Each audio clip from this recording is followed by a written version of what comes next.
Hello students, आपके अपने सक्षम एजुकेशन यूट्यूब चैनल पर आपका स्वागत है। बच्चों, आज हम पढ़ेंगे क्लास 8 की साइंस की बुक में चैप्टर 8 कोशिका संरचना व प्रकार्य। आज हम इसमें पढ़ेंगे कि कोशिका की संरचना कैसे होती है, कोशिका क्या है और उसके क्या क्या कार्य होते हैं। तो देखो बच्चों, आपको पता ही है कि जैसे मान लो एक ईंट होती है, तो जो छोटी छोटी ईंटें होती हैं उनसे छोटी छोटी ईंटों से मिलकर एक बड़ा मकान बनता है, एक बड़ा घर बन जाता है। तो उसी तरीके से हमारे शरीर में भी छोटी छोटी कोशिकाएं होती हैं। तो उन छोटी छोटी कोशिकाओं से मिलकर हमारा शरीर बनता है, और जो कोशिका होती है वो हमारे शरीर की सबसे छोटी इकाई होती है। तो उसी के बारे में आज हम चर्चा करेंगे लेसन में। देखिए आगे यहाँ दिया हुआ है कि अंगों की संरचनात्मक मूलभूत इकाई जिसे कोशिका कहा जाता है। अंगों की जो संरचनात्मक मतलब अंगों की संरचना करने की जो मूलभूत इकाई है जिससे अंग बनते हैं, तो वो जो मूलभूत इकाई है, सबसे छोटी इकाई है, वो है कोशिका। आगे हम इसके बारे में पढ़ेंगे कोशिका की खोज। देखिए, रॉबर्ट हुक ने 1665 में कोक के स्लाइस का सामान्य आवर्धक यंत्र की सहायता से अध्ययन किया। अभी हमें पता चला कि जो कोशिका की खोज की थी वो की थी रॉबर्ट हुक ने 1665 में। और उसमें क्या किया था कि उसने एक कोक नाम का पेड़ था, जो यहाँ दे रखा है, एक कोक नाम का पेड़ था, उसकी छाल उसने ली और उसकी छाल को उसने एक सूक्ष्मदर्शी से देखा। तो उसने देखा कि उस छाल में छोटे छोटे बक्से की संरचना के कुछ बने हुए हैं उसमें। तो जब उसने ये देखा तो उसने उन बक्सों की संरचना को ही नाम दे दिया कोशिका। देखिए, ये यहाँ पे इसमें दे भी रखा है, ये इसके अंदर जैसे कि मधुमक्खी का छत्ता होता है, मधुमक्खी के छत्ते में बक्से टाइप में पंचभुज की तरह जो आकृति बनी रहती है, तो ऐसी उस छाल में थी। तो जब उसने ये देखा कि ये बक्से के जैसे इसमें बने हुए हैं और बीच बीच में दीवारें भी बनी हुई हैं, तो उसने उनको नाम दे दिया कोशिका। आगे हम देखेंगे कि सजीवों की कोशिकाओं को संवर्धित सूक्ष्मदर्शी के खोज के बाद ही देखा जा सका। रॉबर्ट हुक के प्रेक्षण के लगभग 150 वर्षों बाद तक भी कोशिका के विषय में बहुत कम जानकारी थी। मतलब पहले उसने पता लगा लिया कि कोशिका होती है, लेकिन उसके 150 साल बाद भी कोशिका के बारे में और जानकारी प्राप्त नहीं कर सके हम। लेकिन अब जब हमें इसकी जानकारी प्राप्त हो गई है कि ये क्या होती है, इसकी संरचना और कैसी कैसी हो सकती है और इसके कार्य क्या क्या होते हैं, तो इसके बारे में हम आगे पढ़ेंगे। देखिए, भवन के लिए ईंट और सजीवों में कोशिका दोनों ही मूलभूत संरचनात्मक इकाई है। जैसे कि मैंने आपको पहले बताया था कि जब एक घर बनाया जाता है तो छोटी छोटी ईंटों से बनाया जाता है, उसी प्रकार से जब एक शरीर बनता है तो वो छोटी छोटी कोशिकाओं से बनता है। आगे यहाँ हम देखेंगे सजीवों में कोशिका की संख्या, आकृति व साइज में भिन्नता होती है। ये है बिल्कुल ही कि सजीव अलग अलग होते हैं, विभिन्न प्रकार के जीव होते हैं, जैसे कुत्ता, बिल्ली, मनुष्य, गधे, घोड़े, जो भी हैं, छोटे मोटे जीव जंतु जितने भी हैं, सब में अलग अलग तरह की कोशिकाएं होती हैं। उनका साइज़ भी अलग होता है, आकृति अलग होती है उनकी, और उनकी संख्या भी अलग होती है। यहाँ हम देखेंगे कोशिकाओं की संख्या। देखिए, ये संख्या अरबों खरबों में हो सकती है। मनुष्य के शरीर में कई खरब कोशिकाएं पाई जाती हैं, जो आकृति और साइज में भिन्न होती हैं। सभी के शरीर में कोशिकाएं बहुत सारी होती हैं, मतलब अरबों खरबों इसमें दे रखा है तो अरबों खरबों होती हैं। और मनुष्य के शरीर में कई सारी कोशिकाएं होती हैं। सबसे ज़्यादा जो कोशिकाएं होती हैं वो होती हैं मनुष्य के शरीर में, और वो साइज़ में, आकृति में बिल्कुल अलग होती हैं। यहाँ पे दे रखा है कि 1 अरब में 100 करोड़ होते हैं और 1 करोड़ में 100 लाख होते हैं। तो आप देख लीजिए कि एक शरीर में, एक मनुष्य के शरीर में या जानवरों के शरीर में कितनी अरबों खरबों कोशिकाएं होती हैं, तो वो कितना हो सकता है।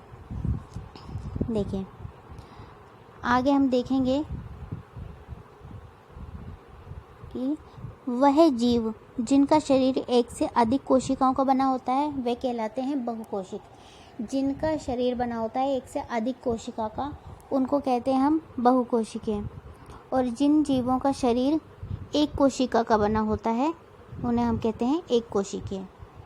ये आपको समझ में आ गया होगा कि जिनका एक से अधिक कोशिका का बना है उन्हें कहेंगे बहुकोशिकीय, और जिनका सिर्फ एक ही कोशिका का बना है उन्हें हम कहेंगे एक कोशिकीय जीव जंतु। जैसे यहाँ दे रखे हैं, ये जो अमीबा है ये एक कोशिकीय जंतु है, और ये पैरामीशियस ये भी एक कोशिकीय है। बाकी जो सभी हैं वो सभी बहुकोशिकीय होते हैं। यहाँ पे दिया है कि एक कोशिक जीव भी वह सभी आवश्यक क्रियाएं करते हैं जो बहुकोशिकीय करते हैं। देखिए, ऐसा नहीं है कि अगर एक कोशिकीय जीव है तो वो दूसरे जीवों की तरह क्रियाएं नहीं करते, उनकी तरह वो जो भी काम होते हैं, सांस लेना, भोजन करना, उत्सर्जन करना, वृद्धि करना, प्रजनन करना, यहाँ दिया हुआ है कि जैसे अमीबा है एक कोशिकीय है तो वो भी अंतर्ग्रहण करता है भोजन को, उसको पचाता है, सांस लेता है, उसको उत्सर्जन करता है, वृद्धि भी करता है और प्रजनन भी करता है। तो जो एक कोशिकीय जीव हैं वो भी वो सारे कार्य करते हैं जो बहुकोशिकीय करते हैं। कोशिकाओं का यह समूह उत्तक का निर्माण करते हैं, विभिन्न उत्तक अंगों का निर्माण करते हैं। देखिए, जो सबसे छोटी इकाई है शरीर की वो है कोशिका। कोशिकाओं से मिलकर बनते हैं उत्तक, और उत्तकों से मिलकर बनते हैं शरीर। इस प्रकार से पूरा एक शरीर बनता है अंगों का। अभी हम देखेंगे कोशिका की आकृति। देखिए,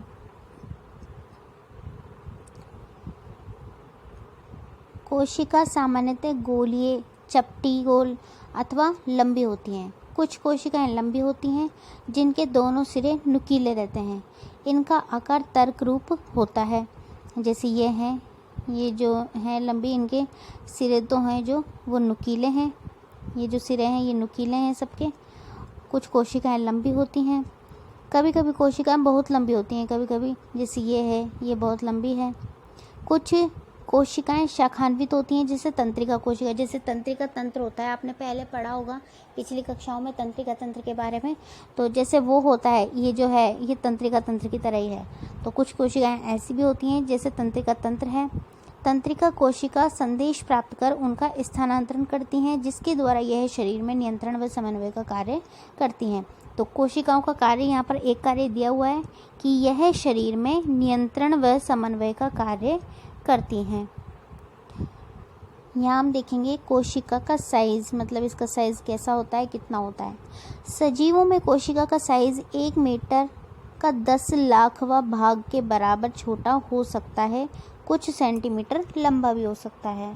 मतलब कोशिकाओं की जो साइज़ है वो इतना छोटा होता है कि 1 मीटर का भी 10 लाखवां भाग, 10वां भाग नहीं 10 लाखवां भाग, मतलब आप समझ लीजिए कि वो कितना छोटा होगा।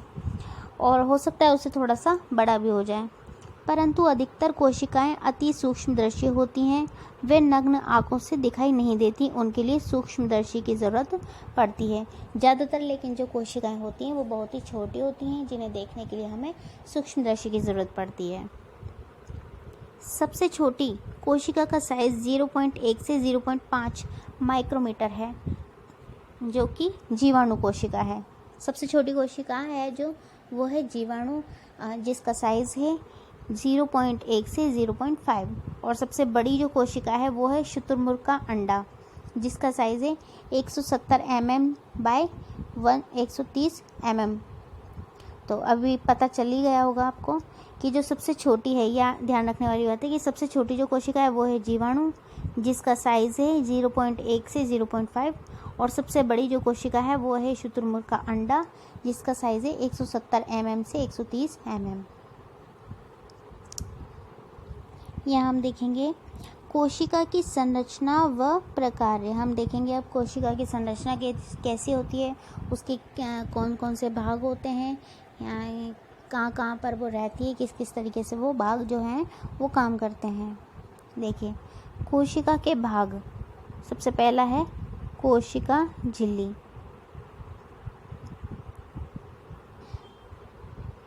कोशिका के मूल घटक हैं कोशिका झिल्ली, कोशिका द्रव्य, केंद्रक। कोशिका द्रव्य और केंद्रक कोशिका झिल्ली के अंदर होते हैं। कोशिका झिल्ली एक कोशिका को दूसरी कोशिका व घेरे हुए माध्यम से अलग करती है। कोशिका झिल्ली जिसे प्लेज्मा झिल्ली भी कहते हैं। ध्यान रखने वाली बात बस ये है इसमें कि कोशिका के मूल जो घटक हैं वो होते हैं कोशिका झिल्ली, कोशिका द्रव्य और केंद्रक। और कोशिका द्रव्य और जो कोशिका झिल्ली के कोशिका द्रव्य और जो केंद्रक हैं वो कोशिका झिल्ली के अंदर होते हैं। और कोशिका झिल्ली को प्लाज्मा झिल्ली भी कहा जाता है। यहाँ हम देखेंगे कि प्याज की कोशिका की सीमा कोशिका झिल्ली द्वारा परिबद्ध होती है, जो एक और दृढ़ आवरण द्वारा आबद्ध होती है, जिसे कोशिका भित्ति कहा जाता है। आपने देखा होगा कि जब हम प्याज छीलते हैं तो उसके अंदर जो परत निकलती है, उसकी परत के ऊपर भी एक प्लास्टिक के जैसा, एक पन्नी के जैसी एक परत रहती है। तो वो जो परत होती है उसे ही कहते हैं कोशिका भित्ति। कोशिका के केंद्र में घनी व गोलाकार संरचना होती है, जिसे केंद्रक कहते हैं। और जो प्याज होती है उसके अंदर बिल्कुल बीच में एक गोल गोल होता है, गोल संरचना जिसकी होती है उसे बोलते हैं हम केंद्रक। उस तरीके की होती है वो, उसे हम कहते हैं केंद्रक। जैसे यहाँ दिया हुआ है प्याज की झिल्ली की कोशिकाएं, जैसे ये जो बीच में गोल गोल होते हैं बने हुए, इन्हें तो हम कहते हैं केंद्रक। और ये जो हैं इन्हें कहते हैं कोशिका द्रव्य। और जो पतली पतली जो इसके ऊपर प्लास्टिक होती है उसे हम कहते हैं कोशिका भित्ति। देखिए पौधों में कोशिका झिल्ली के अतिरिक्त एक बाहरी मोटी परत होती है, जिसे कोशिका भित्ति कहते हैं। पौधों में अलग है कि जो एक बाहरी मोटी परत होती है कोशिका झिल्ली के अलावा, तो उसे कहते हैं कोशिका भित्ति।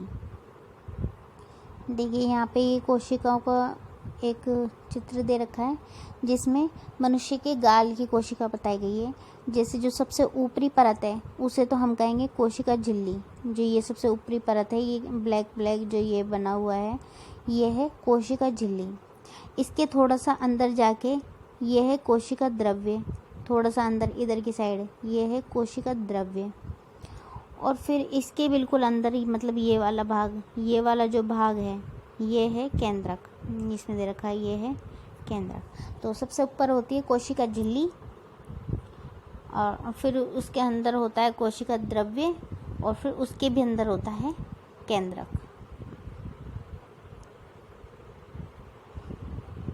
और एक जो केंद्रक का जो बाहरी आवरण है उसे केंद्रक झिल्ली कहते हैं। जो सबसे ऊपर है वो कोशिका झिल्ली, फिर उसके अंदर होता है कोशिका द्रव्य, फिर उसके अंदर होता है केंद्रक। लेकिन केंद्रक से ऊपर और कोशिका द्रव्य के अंदर एक ये होता है बाहरी कवर, उसे हम कहते हैं केंद्रक झिल्ली, मतलब केंद्रक की झिल्ली। आगे देखिए कोशिका द्रव्य क्या है। यह एक जेली जैसा पदार्थ है जो कि झिल्ली व केंद्रक के बीच पाया जाता है। एक जेली से जैसा पदार्थ होता है जो कि कोशिका झिल्ली और केंद्रक के बीच।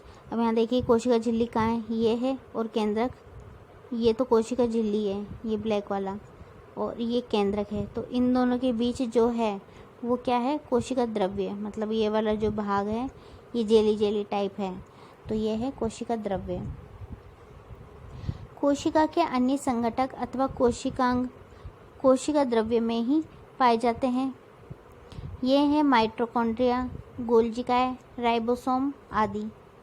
इसके बारे में आगे पढ़ेंगे हम। अभी इस कक्षा में बस इतना ही बहुत है कि ये जो कोशिकांग होते हैं वो होते हैं माइटोकॉन्ड्रिया, गोल्जिकाएं और राइबोसोम। आगे देखिए केंद्रक। केंद्रक के बारे में आपको पता ही है कि जो सबसे महत्वपूर्ण जो हिस्सा होता है वही होता है केंद्रक। ये गोलाकार होता है और ये बिल्कुल मध्य में स्थित होता है। किसी भी कोशिका के मध्य में जो स्थित होता है वो होता है केंद्रक। जैसे प्याज के बीच में जो गोल होता है, गोल भाग होता है, उसे ही हम केंद्रक कहते हैं। केंद्रक कोशिका द्रव्य से एक झिल्ली द्वारा अलग रहता है, जिसे केंद्रक झिल्ली कहते हैं।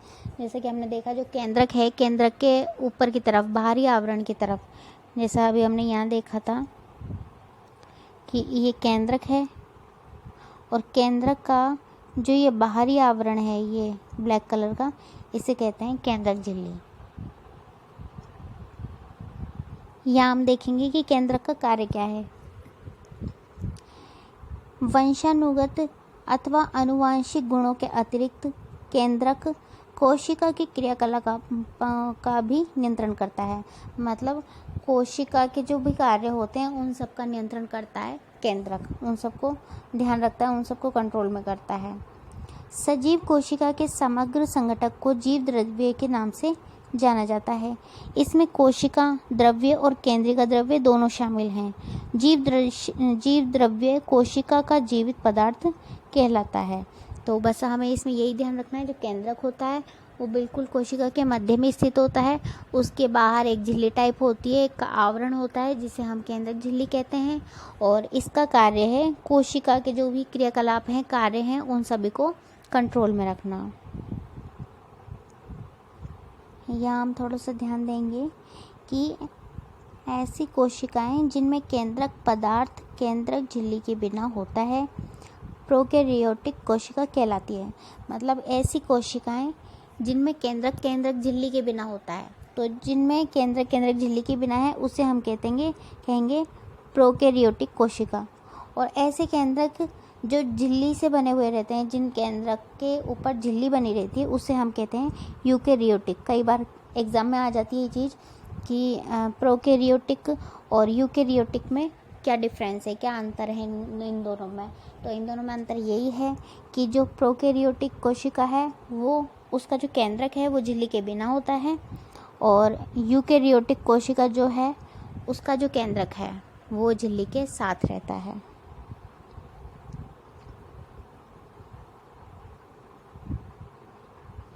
यहाँ हम देखेंगे प्याज की झिल्ली की कोशिकाओं का प्रेक्षण करते समय क्या आपने कोशिका द्रव्य के बीच खाली दिखने वाली संरचनाओं पर ध्यान दिया? इन्हें रिक्तिका कहते हैं। प्याज के बीच में जो खाली संरचना होती है, मतलब खाली जो भाग होता है उसका, एक वाइट कलर का जो चीज़ उसमें भाग होता है, उसे हम कहते हैं रिक्तिका। यह मात्र एक व बड़ी हो सकती है, जैसे कि प्याज की झिल्ली की कोशिका में ये दिखाई देती है। गाल की कोशिका में अनेक छोटी छोटी रिक्तिकाएं होती हैं। बड़ी रिक्तिकाएं आमतौर पर पौधों की कोशिकाओं में पाई जाती हैं। जंतुओं में ये रिक्तिकाएं बहुत ही छोटी होती हैं। ट्रांडेस्केंशिया पत्ती की कोशिकाओं में आपने अनेक छोटी रंगीन संरचनाएं देखी होंगी। वे पत्ती की कोशिकाओं के कोशिका द्रव्य में छितरी रहती है, जिन्हें प्लेस्टिड कहा जाता है। यह विभिन्न रंगों के होते हैं। उनमें से कुछ में हरा रंजक उपस्थित होता है, जिसे क्लोरोफिल कहा जाता है। जो पेड़ पौधों में जो उसमें हरा कलर होता है, पत्तियों में जो हरा रंग होता है, उन्हें हम कहते हैं क्लोरोफिल। तो ये याद रखने वाली बात है। आगे हम देखेंगे हरे रंग के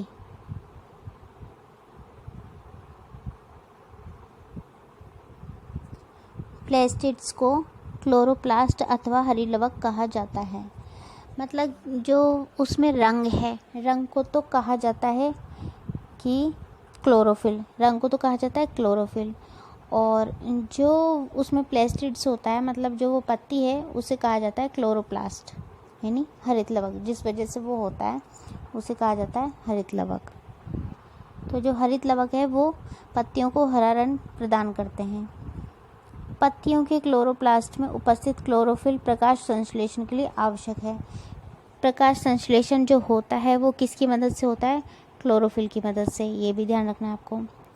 आगे हम देखेंगे पादप व जंतु कोशिका की तुलना। अब पादपों में किस प्रकार की कोशिका होती है और जीव जंतुओं में किस प्रकार की कोशिका होती है, उसकी हम तुलना करेंगे। यहाँ देखिए, यहाँ पे दोनों की संरचना दी गई है। ये जो है ये है पादप कोशिका और ये है जंतु कोशिका। देखिए, हम देखेंगे कि जो पादप कोशिका है उसमें और जंतु कोशिका है इसमें, दोनों में केंद्रक झिल्ली होती है। तो ये इसमें समान बात है। पादप कोशिका में भी रिक्तिका होती है और जंतु कोशिका में भी रिक्तिका होती है, ये इसमें समान है। पादप कोशिका में भी केंद्रक होता है और जंतु कोशिका में भी केंद्रक होता है, ये भी इसमें समान है। पादप कोशिका में भी कोशिका द्रव्य होता है और जंतु कोशिका में भी कोशिका द्रव्य होता है, ये भी इसमें समान है। लेकिन अलग है तो क्या है कि पादप कोशिका में कोशिका भित्ति भी पाई जाती है। पादप कोशिका में कोशिका भित्ति भी पाई जाती है, लेकिन जंतु कोशिका में वो नहीं पाई जाती। पादप कोशिका में एक हरित लवक पाया जाता है, प्लेसिड पाया जाता है, जो कि जंतु कोशिकाओं में नहीं पाया जाता है। जंतुओं में कभी हरा कलर हो ही नहीं सकता, तो पत्तियों में हरा कलर होता है, पौधों में हरा कलर होता है, वही उसमें पाया जाता है। तो ये हमने पढ़ा। यहाँ ये सारणी दी हुई है, तो सारणी में हम कर सकते हैं कि केंद्रक पादप कोशिका में पाया जाता है, बिल्कुल पाया जाता है, और जंतु कोशिका में पाया जाता है। केंद्रक झिल्ली, देखिए केंद्रक झिल्ली दोनों में, तो दोनों में पाई जाती है। कोशिका द्रव्य दोनों में पाया जा रहा है, तो ये दोनों में पाया जाता है। प्लेस्टिड, क्या प्लेस्टिड जंतु कोशिका में है, लेकिन प्लेस्टिड पादप कोशिका में तो है, तो इसलिए हम देखेंगे यहाँ पे पादप कोशिका में करेंगे यस, और जंतु कोशिका में करेंगे नो। रिक्तिकाएं दोनों में पाई जा रही हैं, पादप कोशिका में भी हैं और जंतु कोशिका में भी हैं, तो ये दोनों में यस करेंगे। तो अभी ये हमारा लेसन कंप्लीट हो चुका है। आगे हम पढ़ेंगे नेक्स्ट लेसन। मिलते हैं नेक्स्ट वीडियो में। धन्यवाद।